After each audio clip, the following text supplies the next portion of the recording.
इन दोस्तों, अक्सर लड़का इस टॉपिक पर फंसता है, गंगा गौमुख से निकलती है या गंगोत्री से निकलती है।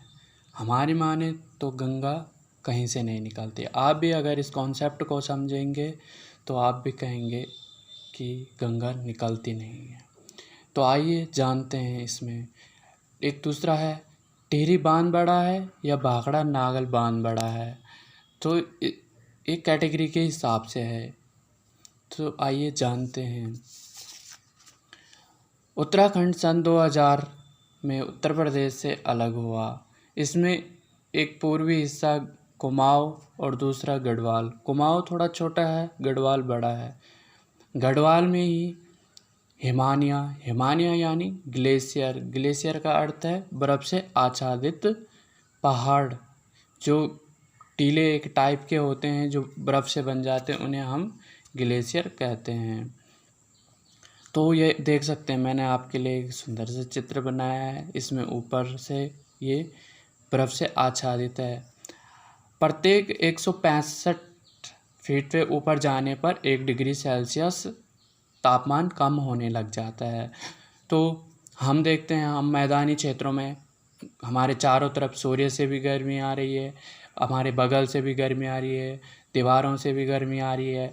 हमारे मतलब आसपास के वातावरण से गर्मी हमें प्राप्त होती है। लेकिन जब हम ऊपर पहाड़ों पर जाते हैं 165 फीट से और बहुत ऊपर चले जाते हैं, तो वहाँ पर सिर्फ सूर्य का प्रकाश जो है उन्हें पहाड़ियों से टकरा कर के ही, क्योंकि इस प्रकाश जो सूर्य का प्रकाश होता है या वातावरण में हम देखते हैं नमी होती है। गर्मियों में तो हमें नमी नहीं दिखती है, लेकिन सर्दियों में हम देखते हैं हमारे मुंह से भाप जो निकलती है, मुंह से एक भाप निकलती है, फिर उस हवा में देखते हैं हम नमी टाइप की होती है। तो उसी तरह पहाड़ियों में सर्दियों के समय या अन्य समय भी पहाड़ियों से हवाएं टकरा करके नमी के रूप में वहाँ पर बर्फ़ जम जाती है। ये एक अलग कॉन्सेप्ट है। आगे देखते हैं हम। ये इस तरह से एक नदी जो हमारी गंगा माता है, इसका एक मैंने छोटा सा स्ट्रक्चर बनाया है। इसके माध्यम से हम समझेंगे कि किस तरह से गंगा निकलती है या बनती है। सॉरी, निकलती तो नहीं कहना चाहिए, बनती कहना चाहिए। अक्सर अगर आप भी इस कॉन्सेप्ट को क्लियर करेंगे तो आप भी देखेंगे कि हाँ, गंगा तो निकल ही नहीं रही, गंगा तो बन रही है। आइए देखते हैं। तो हमारा उत्तरकाशी, ये रुद्रप्रयाग में 2 डिस्ट्रिक्टों में से ये निकल करके बनती है। एक बद्रीनाथ है, सतोपंत ग्लेशियर वहाँ पर स्थित है। मैंने आपको बताया था ग्लेशियर है, तो वहाँ पर एक सतोपंत ग्लेशियर है बद्रीनाथ धाम में। वहाँ से विष्णु गंगा और धौली गंगा, ये दोनों छोटी छोटी नदियाँ हैं जो निकल रही है और एक स्थान पर मिल रही है। जहाँ पर ये मिलती है उस जगह को हम क्या कहते हैं? प्रयाग। जहाँ पर कहीं पर भी नदियों का संगम होता है, मिलती है, तो वहाँ पर हम उसे प्रयाग कहते हैं। जब 2 छोटी छोटी नदियाँ एक जगह पर मिलती है, जिस नदी का जल स्तर कम होता है और जिसका अधिक जल स्तर होता है, जिस वाली का अधिक जल स्तर होता है, उसके नाम से ही आगे की ओर गंगा या नदी का नाम रखा जाता है। लेकिन यहाँ पर विष्णु गंगा और धौली गंगा, ये दोनों ही एक ही रूप में या बराबर इनका जल स्तर है, इसलिए इनमें से इन दोनों का ही नाम नहीं है। यहाँ पर इसे विष्णु प्रयाग का नाम दिया गया। फिर ये हमारी जो ये दोनों मिलकर के आगे बढ़ रही है, ये रेड वाली जो है, इसे अलकनंदा नदी के नाम से जाना जाता है। फिर इसमें और छोटी छोटी सहायक नदियाँ भी आती है। इनमें है नंदाकिनी, जो यहाँ पर मिलती है, नंद प्रयाग, इनको हम प्रयाग कहेंगे। ये जो जहाँ पर मिलती है, मैंने आपको बताया था, उसे हम प्रयाग कहते हैं। तो नंदाकिनी से निकल करके ये यहाँ पर अलकनंदा से मिलती है, तो दो नदियों का संगम नंद प्रयाग। फिर पिंडार से निकल करके ये यहाँ पर पहुँचती है, तो इसे कर्ण प्रयाग। फिर एक और केदारनाथ धाम से निकलती है मंदाकिनी, और ये भी यहाँ पर अलकनंदा से मिलती है, तो इसे हम रुद्रप्रयाग के नाम से जानते हैं। ये देख सकते हैं आप याद करने के लिए, नंदाकिनी और मंदाकिनी ये दोनों ही अलग अलग है, कन्फ्यूजन होता है, इसीलिए आप इसको ध्यान से देखेंगे। नंदाकिनी अलग है, मंदाकिनी अलग है। देखिए ये हमारी अलकनंदा यहाँ तक पहुँच गई। फिर एक उत्तरकाशी के गंगोत्री धाम है उत्तरकाशी में। यहाँ पर भी गौमुख एक जगह है जहाँ से एक नदी निकलती है, उसे हम कहते हैं भागीरथी के साथ एक और नदी आगे आती है, मतलब मिलती है, तो इसे हम कहते हैं भिलंगना। ये भिलंगना नदी है, ये भागीरथी नदी है, तो ये जाकर के अलकनंदा से देवप्रयाग में इनका संगम होता है। तो यहाँ पर जाकर के ये मिलती है, तो इसे देवप्रयाग कहते हैं। हमने कहा था कि जहाँ जहाँ पर मिलेगी वहाँ पर उन्हें प्रयाग कहा जाएगा। तो ये टोटल मिल करके कितने हुए? 5 प्रयाग, विष्णु प्रयाग, नंद प्रयाग, कर्ण प्रयाग, रुद्र प्रयाग, देव प्रयाग, इस तरह से ये 5 प्रयाग हो गए। तो देखिए यहाँ पर अभी कहीं पर अभी गंगा नहीं बन रही है, ये अलकनंदा थी, लेकिन देवप्रयाग से जब आगे बढ़ जाती है तो इसे हम क्या कहते हैं? गंगा माता के नाम से यहाँ से ये बहनी शुरू होती है। तो देखिए आप कहीं से भी आपको लग रहा है कि गंगा मतलब कहीं से निकल रही है, गंगा तो बन रही है, हमें यही बताया जाता है कि गंगा निकलती है, लेकिन छोटे एग्ज़ामों में आप ग्रुप डी सी इन एग्ज़ामों में अक्सर पूछा जाता है कि गंगा कहाँ से निकलती है। तो भागीरथी सबसे बड़ी नदी होने के कारण इसे ही इसका मूल उद्गम स्थान मानते हैं।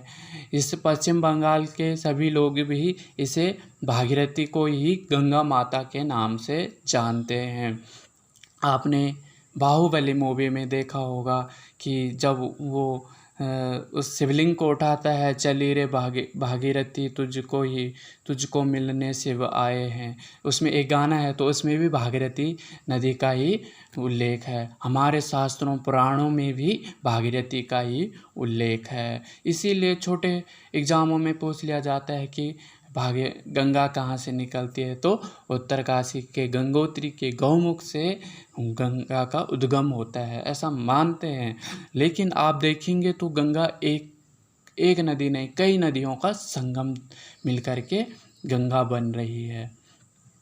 इन प्रयागों के नाम को याद करने के लिए मैंने एक आपके लिए छोटा से चित्र के रूप में, ताकि आपको ये याद हो जाए, इसके लिए मैंने आपके लिए एक भगवान विष्णु, आप सभी जानते हैं भगवान विष्णु हमारे बहुत सभी लोग मानते हैं, जिन्हें आप देख सकते हैं भगवान विष्णु थे, इनको एक विष्णु प्रयाग हो गया। देखिए कितना सुंदर कॉन्सेप्ट मैंने आपके लिए बनाया है याद करने के लिए। भगवान विष्णु के नाम से विष्णु प्रयाग। फिर उन्होंने छोटे से रूप जब धारण किया था तो उन्हें नंद के रूप में कहा जाता था, तो नंद प्रयाग हो गया। वो कर्ण यानी कुंडल धारण करते थे, तो उन्हें कर्ण कहते हैं, तो इस तरह से एक कर्ण प्रयाग हो गया। फिर उन्होंने रुद्र रूप धारण कर लिया था, हैं, रुद्र यानी गले में रुद्र की माला, और रुद्र की माला भी पहनते थे, तो इसीलिए हम इसे रुद्रप्रयाग भी कह सकते हैं। फिर उन्होंने महाभारत में देव अवतार, मतलब देव के रूप में दिखे थे। पूरी जो अर्जुन को उन्होंने सीख दी थी, तो उसमें भी आप देख सकते देव का अवतार उन्होंने धारण कर रखा था, तो इसे हम देवप्रयाग के नाम से जानते हैं। इस आप देख सकते हैं विष्णु प्रयाग, नंद प्रयाग, कर्ण प्रयाग, रुद्र प्रयाग, देव प्रयाग, अक्सर ये एग्ज़ामों में पूछे जाते हैं। बीपीएससी के एग्ज़ाम में पूछा गया था कि भागीरथी और अलकनंदा का संगम कहाँ होता है, देवप्रयाग में।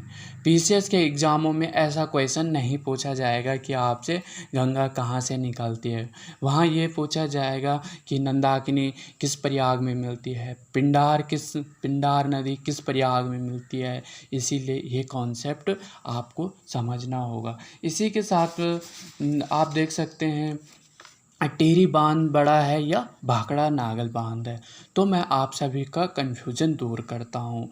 आप जब भी बड़े बांध हमारे देश में बनते हैं तो उनके सपोर्ट के लिए पीछे से एक छोटा सा डैम बनाते हैं। टिहरी डैम के पीछे भी एक छोटा सा डैम है, कोटेश्वर डैम। और ये भाखड़ा नागल बांध जो है ये हम कह देते हैं भाखड़ा नागल बांध, लेकिन भाखड़ा बांध अलग है, नागल बांध अलग है ना। भाखड़ा नागल बांध भाखड़ा से पहले बना है, नांगल जो है वो भाखड़ा से पहले बना है। किसके सपोर्ट के लिए, भाखड़ा के सपोर्ट के लिए। टिहरी बांध जो है उत्तराखंड के भागीरथी नदी पर बना हुआ है और पंजाब के सतलज नदी पर ये भाखड़ा बांध बना है। देखिए टिहरी बांध की ऊंचाई 260 मीटर है और भाखड़ा नागल बांध की 255 मीटर है। लेकिन ये कॉन्सेप्ट के या सेक्शन के आधार पर इनको अलग अलग रखा है। ये टिहरी बांध अर्थ फिलर है और भाखड़ा नागल बांध ग्रेविटी बांध है। तो अगर आप देखते हैं, एक मान लो एक लड़का लीजिए, एक लड़की लीजिए, अगर आपसे पूछा जाए कि सबसे लंबी लड़की कौन है, क्या आप लड़का आंसर देंगे? इसकी हाइट 6 फीट है, भले इसकी लड़की की हाइट 5 फीट है, आप आंसर यही देंगे ना, लड़की बड़ी है। हाँ, अगर आपको कॉमन पूछा जाता है कि सबसे बड़ा इन दोनों में से कौन है, तो आप लड़का कह सकते हैं। लेकिन अगर अलग अलग सेक्शन में पूछा जाए कि हाँ सबसे बड़ा लड़का कौन है, तब तो आप लड़का का आंसर देंगे। अगर पूछा जाएगा कि लड़की कौन बड़ी है, तो आप इसका आंसर देंगे। उसी तरह अगर आपसे ग्रेविटी के रूप में पूछते हैं तो फिर भाखड़ा नागल बांध है, उसमें टिहरी बांध नहीं आएगा। हाँ, अगर ओवरऑल पूछते हैं कि सबसे बड़ा कौन है, तो टिहरी बांध है। वो हीरा कुंड बांध लंबाई वो अलग कॉन्सेप्ट है, लेकिन सबसे ऊंचा अगर पूछते हैं फिर तो टिहरी है। लेकिन अगर सेक्शन के हिसाब से पूछते हैं तो फिर ग्रेविटी के हिसाब से भाखड़ा नागल बांध है। तो मैं इसको अलग से आपको एक समझाऊंगा, अलग सा टॉपिक है, ठीक है। और इसमें देखते हैं हम गंगा जो नदी है, इसमें कीड़े क्यों नहीं पड़ते हैं, ये हमारे एक दिमाग में होता है।